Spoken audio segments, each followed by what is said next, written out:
देवघर वाले बाबा की।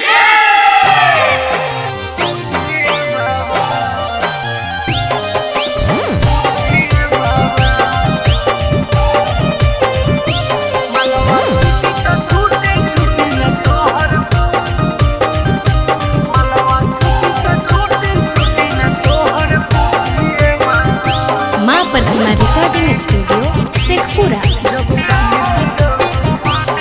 जब कान्हे पे रहे कांवर जी बह रहे हमेशा पावर जी।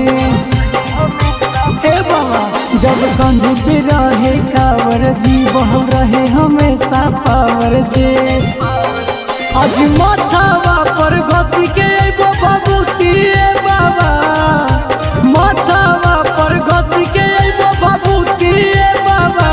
मलवा छुटी त छुटी छुटी न तोहर बूटी बाबा, मलवा छुटी त छुटी छुटी न तोहर बूटी बाबा।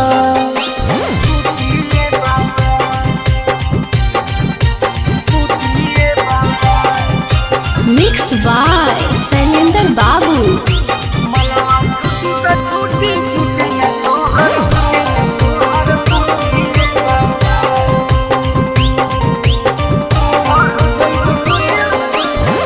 चढ़ जइबो सुइया पहाड़ ले तोहर नाम जी, भल के तोरा तो बाबा काबर के जाम जी। ए बाबा चढ़ जइबो सुइया पहाड़ ले तोहर नाम जी, भल के तोरा तो बाबा काबर के जाम जी। अजी गंजवा पिए में भले फेंक दो लूटिए बाबा, गंजवा पिए में भले फेंक दो लूटिए बाबा।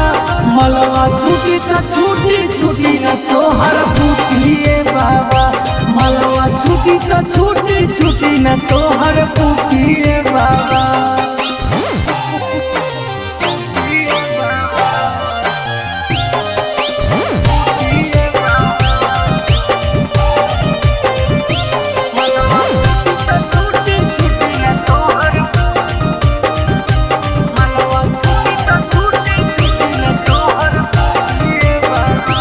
माँ प्रतिमा रिकॉर्डिंग स्टूडियो शेखपुरा। भंगिया धतूरा के बाबा लगइबो हमें भोग जी, मिसरी मलाई बाबा घरे अइबो छोड़ जी। ए बाबा भंगिया धतूरा के बाबा लगइबो तोहर भोग जी, मिसरी मलाई सब घरे अइबो छोड़ जी।